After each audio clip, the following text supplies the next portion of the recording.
Tipanno ya sambhagavato savakasangho Dhammayang bhagavantang sandhammang sasanghang Ime hi sakare hi yatarahang ropite hi abhipujayama Satuno bhande bhagava sujiraparini buddhopi Bhajima janandanangam vamanasa Ime sakare dokatapana karabunde patiganatu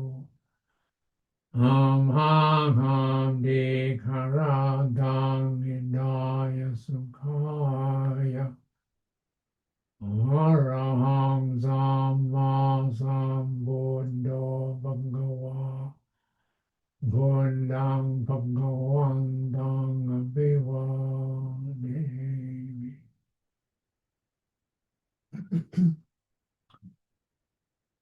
Svakato bhagavata dhammo dhammang namasami Sopatipanno bhagavato savakasangho sangham namami Annamayam buddhassa bhagavato bhagavakanamakkarang Roma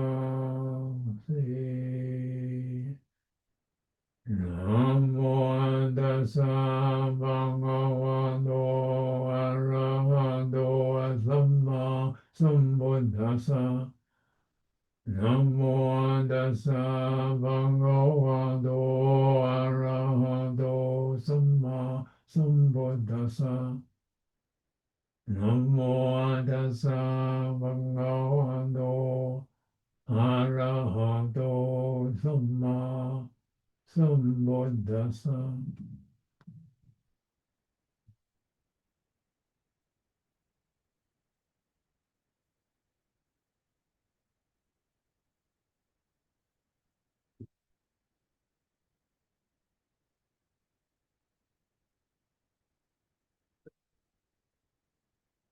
Yeah.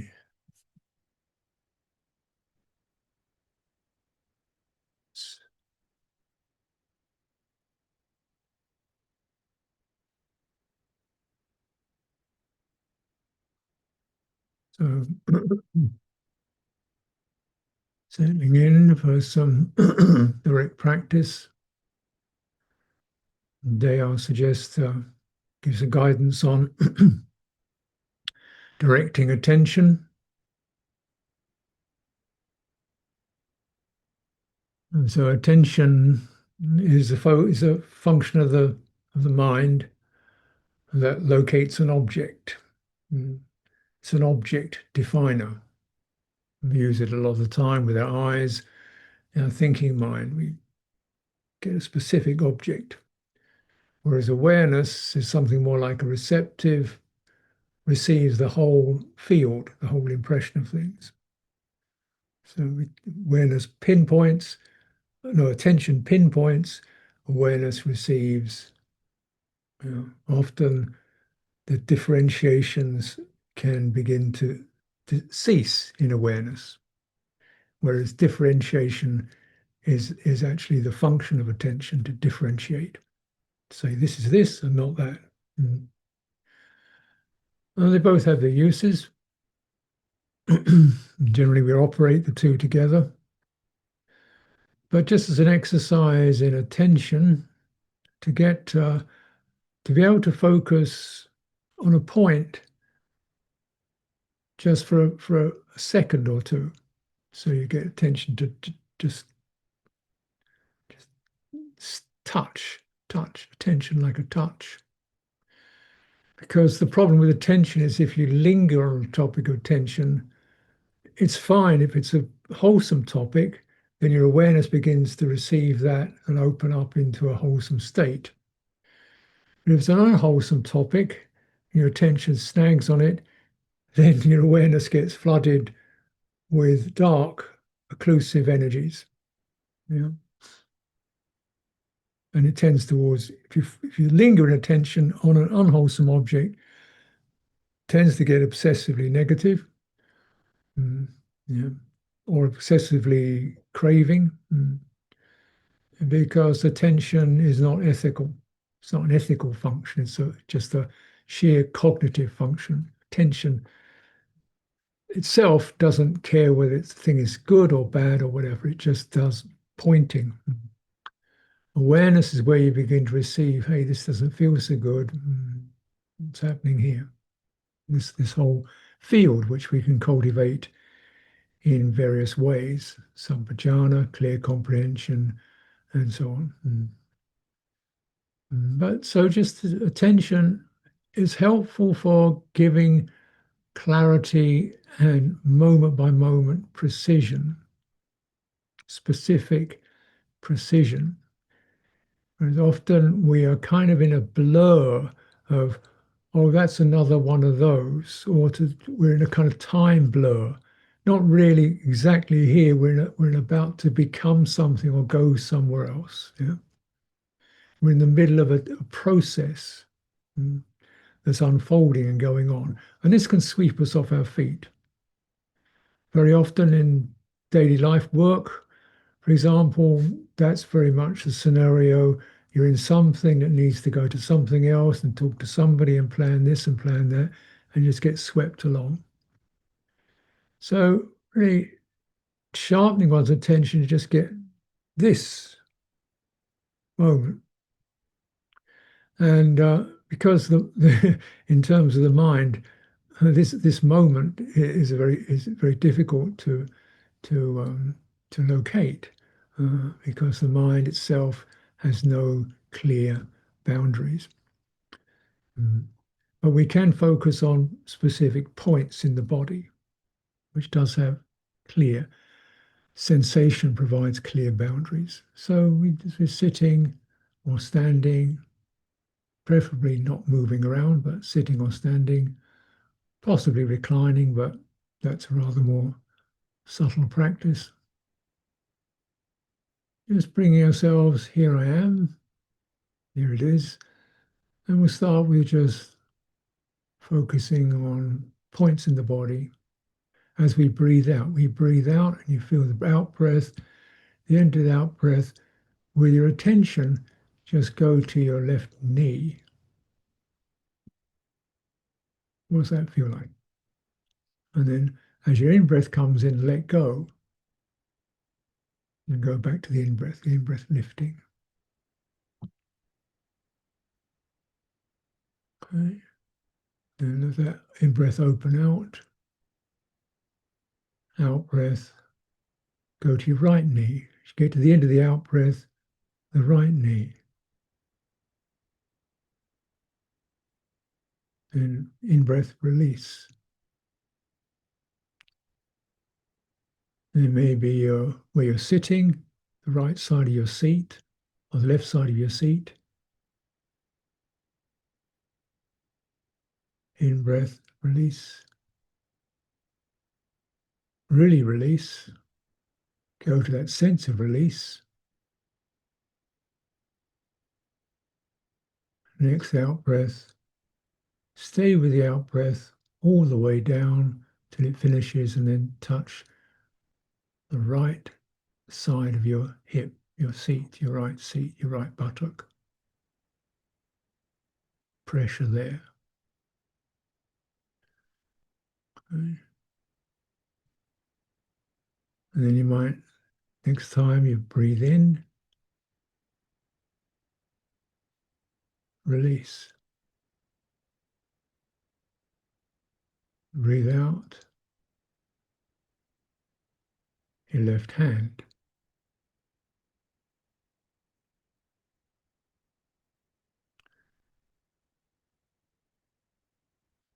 Inhalation, release it, let go.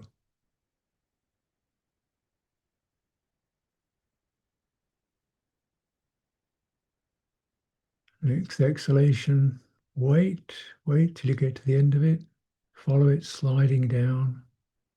Feel the sliding down of your breath, the muscles in your body, that sense of softening, and then the right hand. Just as if you're about to pick something up with your hand. Energy goes there. Lifting, release, let it go, release.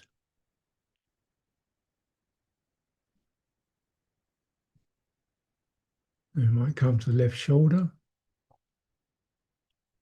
On the next exhalation,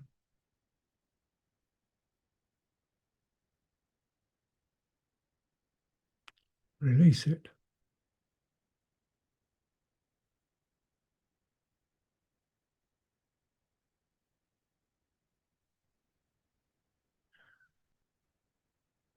Next time, the right shoulder.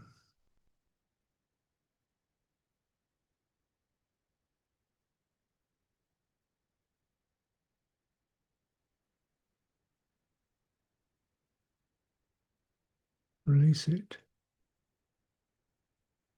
As if your attention is like a finger pressing down on that part of your body.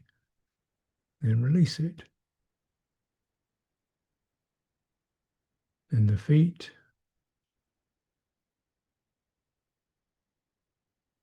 If you can't feel your feet, just imagine you're about to stand up, wriggle your toes.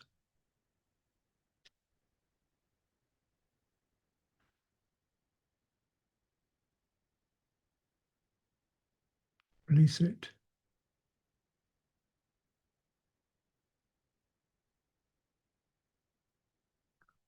And the right, same with the right foot.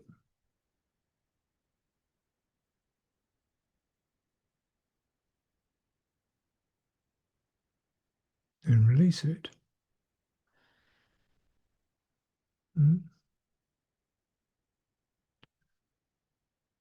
There's certain key features in this. One is you have a background memory, impression, left, right, and you form a sequence. My knee, my hip, my foot, wherever you do it, hip. Easy parts, such as knees, very easy. Backside, fairly easy. Hands, very easy. Shoulder tips, easy enough. Feet, yeah. So you've got a little map you're going to go on. So this retaining that overall map is sati, mindfulness. You're bearing in mind the theme. And you have specific attention. Now, when you deliberately do attention, there's a kind of energy there that sharpens and narrows onto a point, right? Like a muscle. You touch the point lights up, your hand becomes powerful, becomes strongly featured. The rest of your body momentarily disappears or subsides. Okay? And then the moment of release, the relaxing of that muscle of attention. And then what happens? Release. Staying in the body, whole body begins to appear based upon breathing. So you almost breathing your body, you're breathing your body back into wholeness. And just as this exercise, then we begin to detect and recognize the quality of sharply focused attention and how objects appear when we give them strong attention, how they become very luminous or strongly featured, was to get familiar, very important to get familiar with that sense of dropping it. With no aversion, just let go. Very important. Because when you let go, there's nothing, you have the object and you don't have something else, but you have the experience of that focus point itself being the something you're aware of, that quality of attention, something you're aware of as a definite action, and you relax the action, and the thing springs back. As if your mind attention springs open, and you're in awareness. Receptive.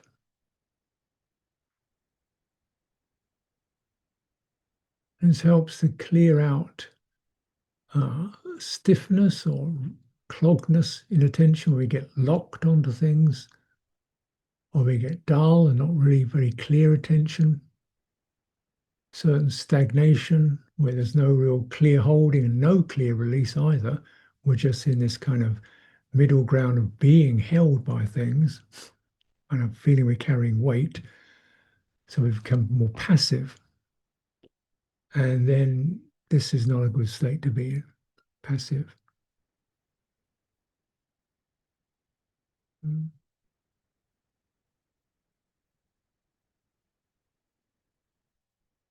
Touching points.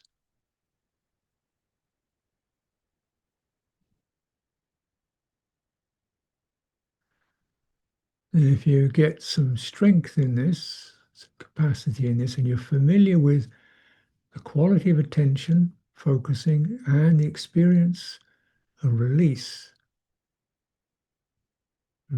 where you're mostly interested in the mechanism of relaxing that tension focus.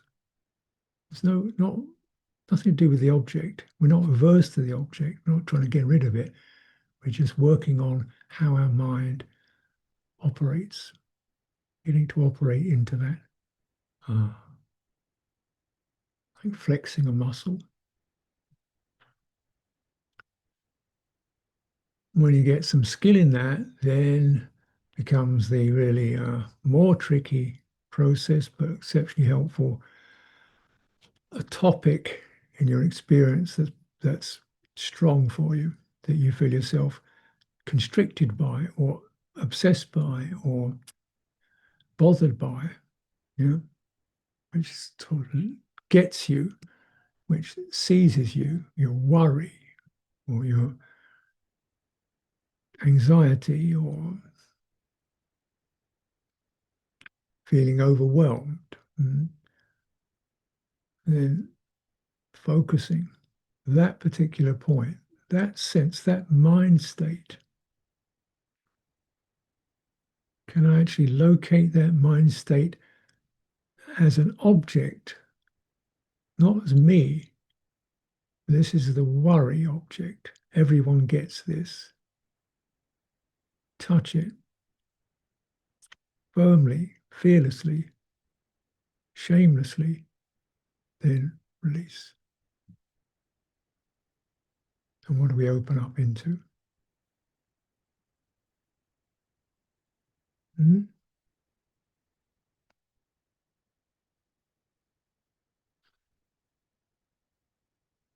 Non-worry.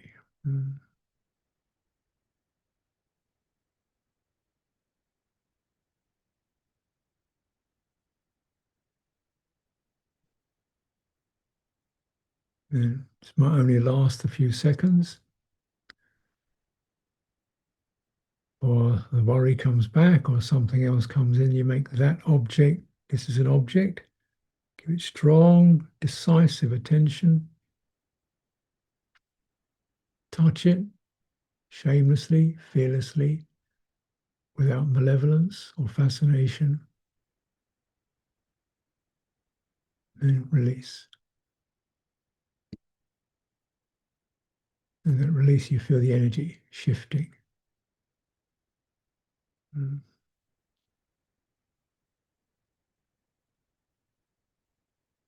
Mm.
Of course, there may be phenomena, mental states, mental objects concerned with something you're really delighted by or eager for, excited by.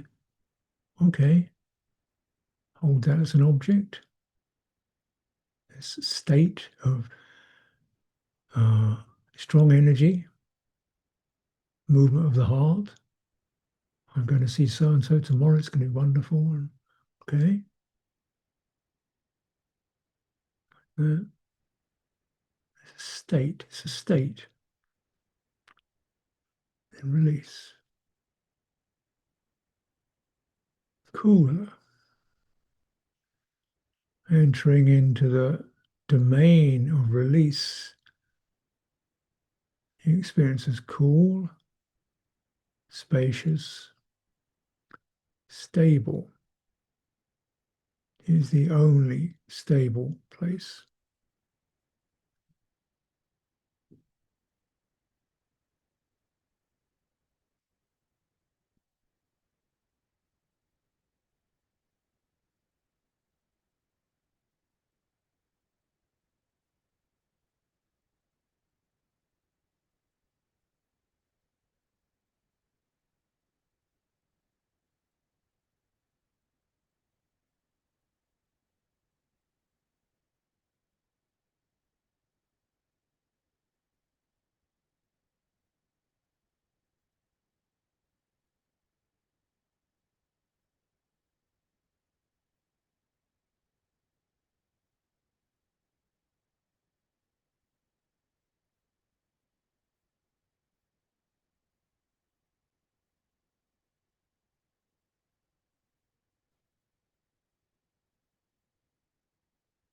Mm. Then you can return to topics that excited or disappointed or frustrated. You've taken some of the energy out of them. This is like an energy pump. Every time you touch and release, it's as if you extract ignorance and passion and energy. That's, so the energy is not lost, it's diffused into a cool and spacious state.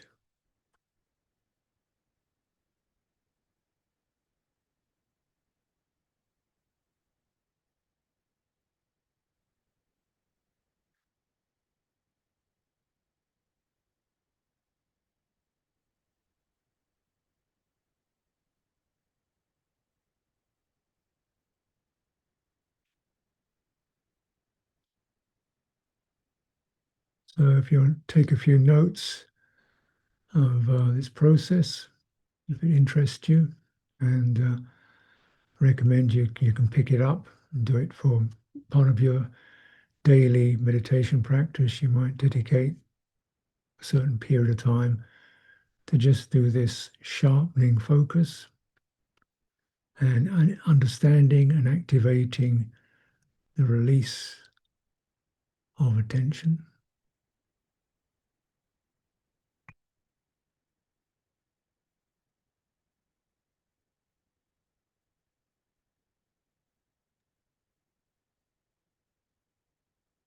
Brahma Chaloka Dipati Sahampati Katanjali Anadivaram Maya Chata Santida Sata Parajaka Jatika Dese tu Dhammang Anukambimang Bhajang.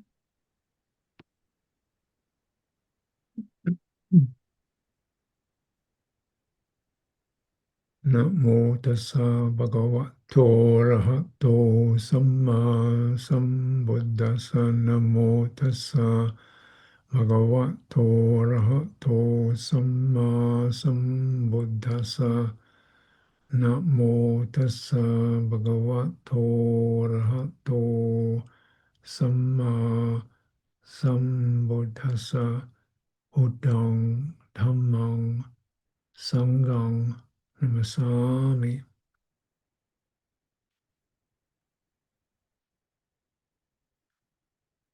Mhm.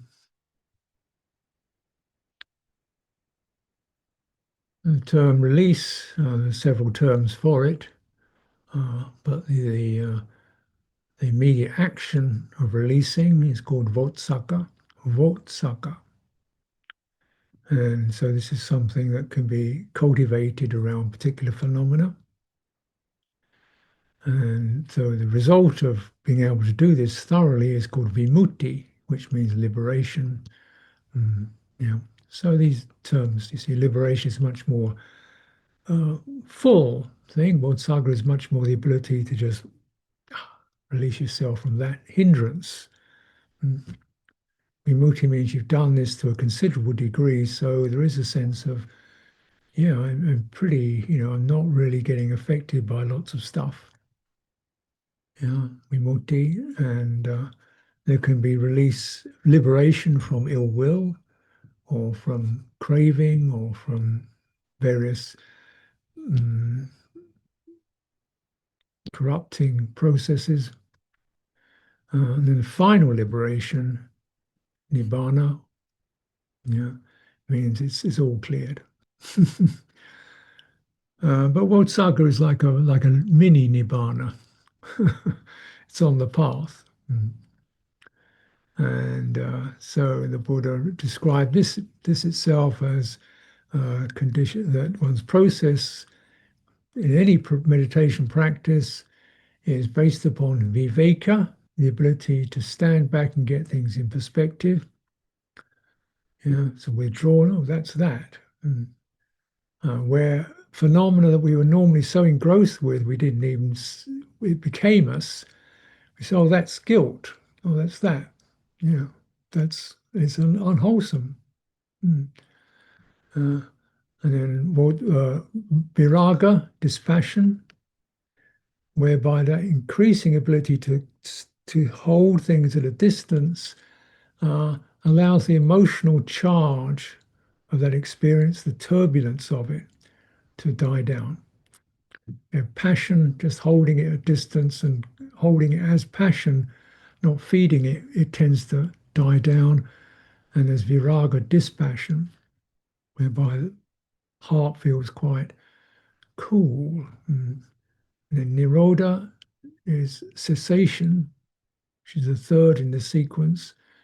It means certain strategies of denial or of blaming oneself or of blaming others or of wondering what one should be or could be, these fade out because we've taken out the way in which these phenomena hold us. As long as phenomena hold us, as long as we're held by guilt, doubt, worry, aversion, self-disparagement, then these things, these qualities embed themselves in our citta, and our citta starts to produce all kinds of strategies, such as blaming oneself or blaming others or feeling lost or distraction. very common distraction. When these things no longer hold us, then these strategies die out because there's no one to blame. There's nothing, we can deal with it directly. We don't have to go into these strategies that essentially try to sort of push the discomfort somewhere else. Because it's near order. And then with that, parts of one's personality begin to fade out. The restless, fidgety person, or the person who's apologizing for their existence, always blaming themselves. I'm sorry, I don't, no, you're fine. Oh, something wrong. No, you're fine. Blaming themselves or trying to prove they're better than everybody else. These kind of reflexes, they disappear and a real transformation occurs. And then Vodsaga is that sense of really being able to know a phenomena as a phenomena, just as that, and drop it with no residues hanging, no residues, no I wish I was, I wish I wasn't kind of thing going on. So this is called the process of release or of insight is described in this particular way.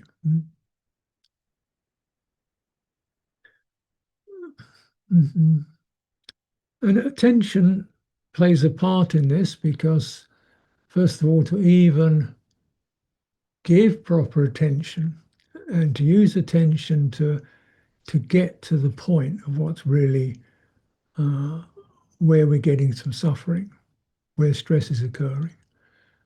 And of course, there are many agencies, there are many things we can suffer from. People suffering over what our neighbors are doing, why our sister behaves like this to our mother, we can suffer because of that. We can certainly suffer if we look at the newspapers and read news of what the leaders of the world are throwing bombs at each other and telling deceits and so on. The governments aren't looking very good. So we can feel extremely unhappy and suffer because of that. And then, of course, there's plenty of other things we can experience suffering from. And it's not to say that we shouldn't do anything about these. But if you're operating from the place of anguish and suffering, then you're carrying too much weight to be able to be effective. So, you might very well have a problem with your neighbors or your local government or whatever, and you really want to do something about it. It's not right. But until you've let go of the anger and the frustration, then part of your energy is being used up in this stressful condition. So this is why the Buddha taught the Four Noble Truths, basically, because this is the key. It doesn't mean we don't do anything about the world. It means that we're not taking it in. Sometimes we can do something. We do it from a place of dispassion and truthfulness and clarity and right livelihood and so forth. Sometimes there's not much we can do. Then we arrive at a place of equanimity and patience. In either case, we remove the pain from our hearts. Yeah. So it's something. So this requires what's called proper attention, or thorough attention, or deep attention. Yoniso manasikara. Manasikara means attention, the ability to focus on an object. Yoniso manasikara means go deep. Don't just skid around the surface features. Go deep into how it's affecting you. Yeah. It may be he's like this and she's like that and they're like this, but go deep, go deep. What's the feeling? The feeling is irritation. So you can bear in mind a simple motto. The head has many stories. So you think about something or someone, you get a lot of stories and narratives about how long it's been, and I've told them this, and it shouldn't be this way, and how dare they, it's not right. Many stories. The heart is only one word: irritated. So when you get the one word, you know you're hitting the right place. This is anger or frustration or despair. Yeah, hopeless, can't do it. Now that's, we might find this a very uncomfortable exercise, but actually it gets to the point. You know, the rest of the stuff is kind of, yeah, these are the symptoms, but the heart doesn't read newspapers. The heart doesn't know neighbors. Just heart just knows suffering, non-suffering, joy, non-joy, release, non-release. So we get down to it. This is the bit we can do. We have a responsibility and we have the capacity to do this. This is the only thing we do have the capacity to change. And if we do this, then we're going to be in a better state to do whatever else we can do. Yeah. So this is when you only show proper attention as you filter and you get down to that. This is sadness. This is, I feel grief. Somebody's husband just killed himself. Oh, it's terrible. I feel worry. Why did he do that? After all those years, she must be in a real terrible state. So I'll talk to her. Yeah, of course you will. But first of all, you go to that. This is the pain of loss, grief. You hold it clearly in your heart, and then, yeah, comes an object, and you're not overwhelmed by it. You don't feel you've got to make somebody happy. It shouldn't be there. No, you're not going to make. It's not about making somebody happy. It's about holding that grief or that sadness clearly, and then, yeah, now I'm deliberately holding it, and now I can, without changing the object, without making unhappiness into happiness, without making worry into calm, don't change the object, just change the way the mind holds it. Then it's much more immediate. Just open, release, release the object. Clarity arises, insight arises, discernment arises. When the Buddhas describe the awakening process, it says this is dukkha. Dukkha is to be understood, clearly focused upon, has been understood. And then Four Noble Truths, the ending of dukkha has been realized. It wasn't like I was unhappy and now I'm happy. No, just dukkha can be let go of. And it doesn't mean I've kind of dismissed it, but just the action of the mind getting embedded can be released. Instead, the grief turns into compassion by itself. Right? So you have to remember that objects that sit in the heart are not fixed, definite, immutable objects. They're held there by a particular state of heart called attachment. Holds them. Without getting with the object, but just by releasing the attachment, that formation in the heart changes by itself into something else. You might feel compassion. We might feel something like that, yeah? Things that irritated us, annoyed us deeply.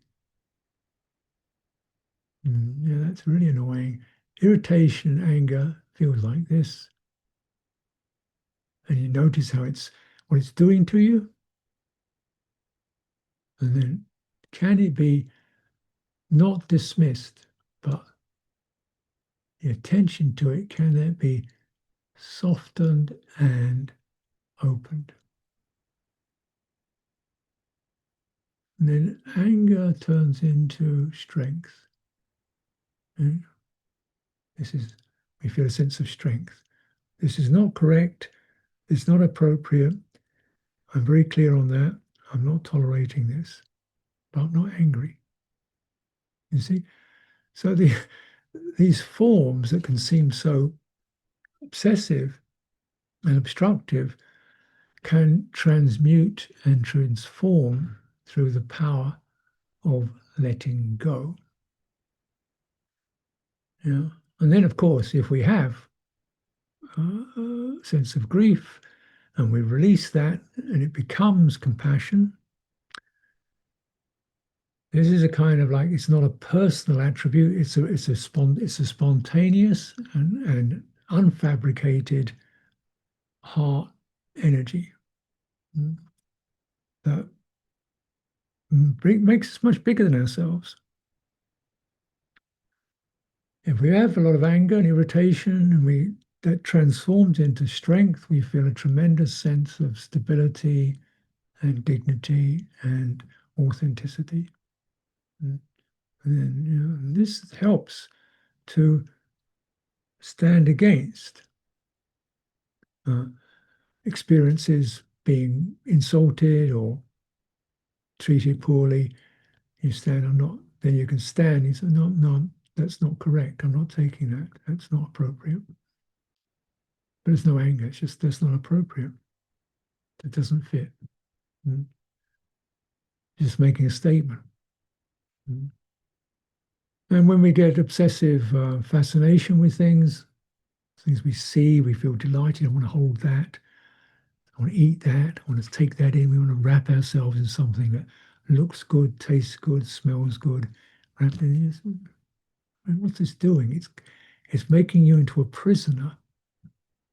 You get it? How these obsessive qualities capture your heart, and you're drugged by it.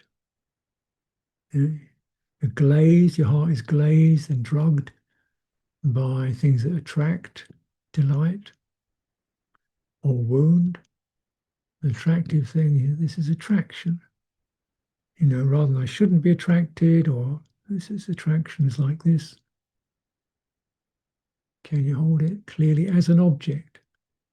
There, not as me, as an object. Everyone gets this. Release. Cool. Dispassion.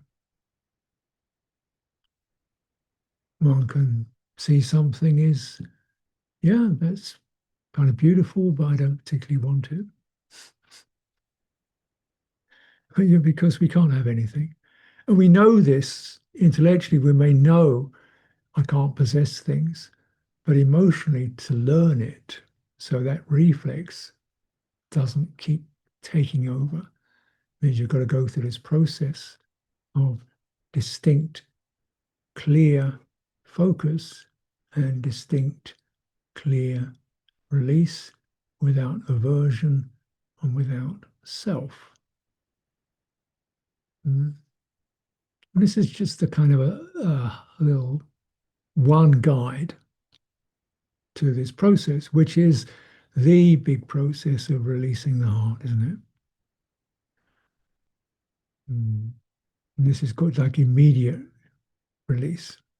It requires a certain strength and exercise of attention and that particular gift, that ability to learn, release, which focuses on the activity of clinging rather than the object. So don't go into the topic, go into how you're holding it, that experience. And you might feel that in your body. You might even lose your body because your mind is so obsessed or upset. Come into your body. If you can't find anything else, find your feet. Find where your feet are. Because they will always give you a sense of grounded balance. That's what they do.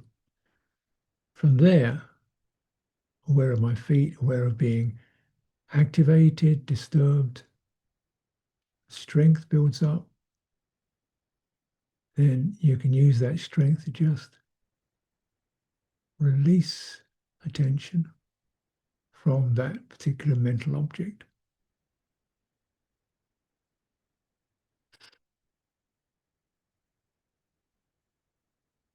There's something to do consciously as an exercise.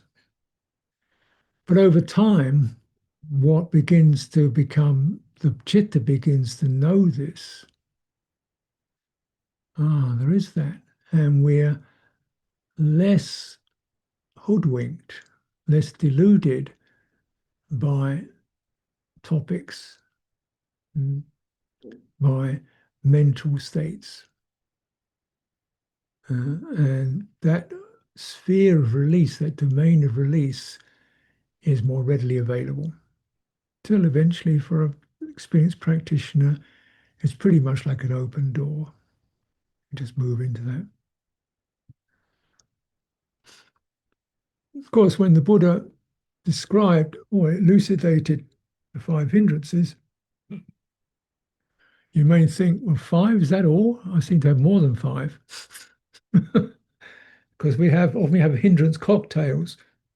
We have aversion mixed with doubt, or aversion mixed with worry, yeah, or sort of mixtures of them. And so, but then even to be able to get a sense of which is the leading feature of any experience. So you might have a sense of experience that we feel unhappy with, we don't really like it, and then sort of getting, then we might feel movement into doubt. I don't know what I'm supposed to do. I'm really losing it here. We might feel aversion. I don't want this. I want to get away from this. We might feel some craving, or if I go and eat something, I can feel more happy. So when you select the one that's really leading, it may be what's leading you is the last one on the list. Like, I want to get out of here. Let's go and have something to eat or drink because this experience is troubling me too much. So, okay, you deal with the one that is the last one on the list, the one that moves you into action. Okay, let's deal with the fantasies about getting away from trouble by having a drink. No, focus on that desire object. Because this is the strategies of the citta, is to try to avoid pain by either, blaming someone, denying it exists, or running away, or just basically numbing out. Yeah. So whichever of those strategies comes to mind first, that's the one you have to handle. This is me zoning out. This is me going numb. This is me heart closing. How's that? It's not me, it's just the heart closing. And a release around that. And then the quality of loving kindness comes in to encourages the heart to open. And gently, just a little, whatever it takes. And this whichever comes to the fore of the mind, that's the one you work with first. Gradually you can get back to, right in the center of that is the kind of base where it all goes to, is the most primary formative pattern of yourself, which may be, I'm kind of a bit of an aversion person. I'm more easily prone to negativity than aversion than I am to lust. I tend to be a delusion person, always distracting and fantasizing. So you get to the most fundamental heart experiences. Who's this? Who's this? Who's this? Who is that? Who is that negative, irritable person? No, there's irritation creating a person. Irritation is an object, not a person. We don't have to feel guilty about it or ashamed of it, because that's not going to do the job. Feel that irritability, focus on it, the feeling of what does the body, finding a strength in your body, lifting attention, releasing. Every time we do this, a little bit of that personality formation fades out till we become someone who isn't really configured by irritation, negativity, or lust or doubt. Mm. Of course, when the Buddha listed the hindrances, he did so in a way where you got the first is the sense passion, then you've got irritation or ill will, then you've got this closure called dullness, whereby we just become unfocused. So it goes from very strongly defined experiences, which are strongly impassioned, to a kind of a flattened state where the energy sinks into restlessness, where chitta is trying to find something to hold on to. Restlessly shifting from this to that, to doubt, where the chitta feels it doesn't have anything to hold on to, but instead of being released, it's actually still, where am I? What am I? What should I do? What am I? Is this worthwhile? Does this practice work for me? Can I do it? We're spinning out these thoughts, which all have their kind of attractive qualities to them. Yeah, it's true. It's true. Can't do this. Yes, there's something wrong with me. So what is this all about? Doubt. So you straight from something very sharply defined, such as sense desire, really focused on an object, to something which is not so focused. It's doubt, which has no particular focus, but it always feels like there's me and I don't quite know what, but I should be something else. Lack of confidence. So the focus is kind of blurry and muddy. Whereas ill will or passion, very strong focus on an object. Doubt, restlessness is just a sense, not so much the object as the subject is in a scrambled state. And then so these are more difficult because it's difficult to really get a sharp focus on it. So you have to name them. This is restlessness. You give it a picture of something crawling and running around. Or this is doubt, something that continually swings and sways and never settles down. There's the doubt monkey doing its jumping from this to that to this to that. Yeah, that's who she is. That's that. Focus on it. This is doubt. Don't go into the topic. Focus on that blurry, restless, groundless feeling. That's that. That's that. Everybody gets this. That's that. You recognize something. Now open. When you lift from doubt, you get the experience of, I don't know, but that feels really good. I feel very open.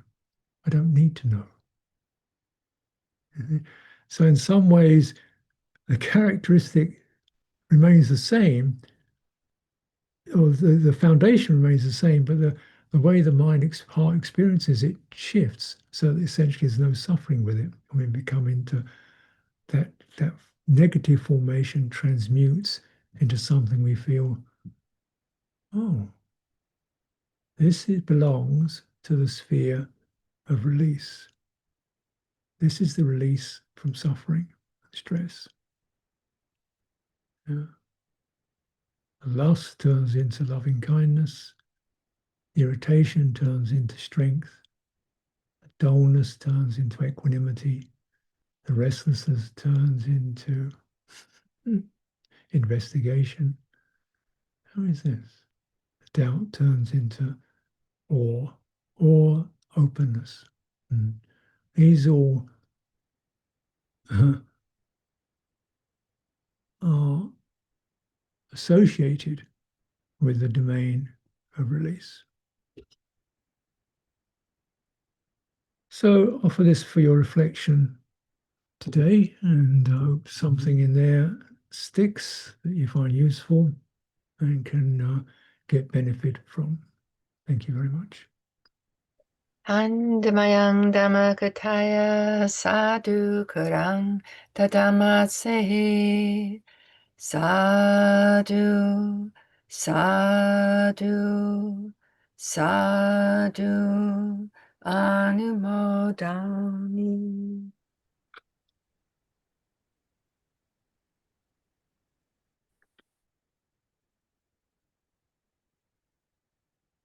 Okay, so take a moment, then we'll pay respects to the Triple Gem.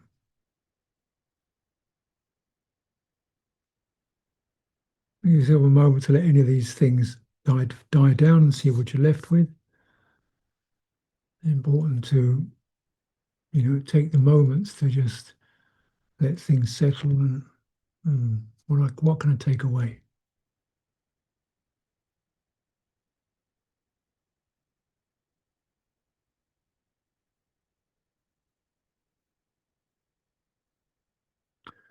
Okay, well, I'll take leave now and we'll pay respects to the Triple Gem.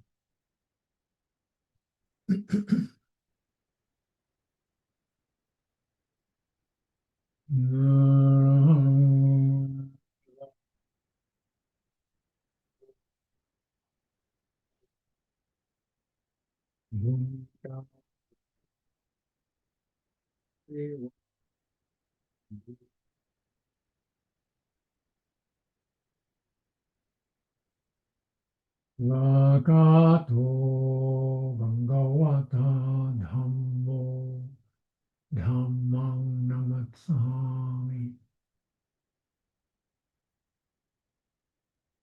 Supatipanno Bhagavato Savaka Sangho Sangham Namami.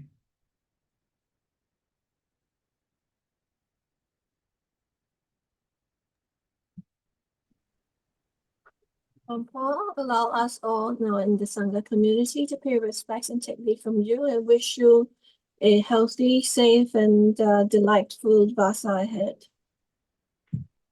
Best bow. Second.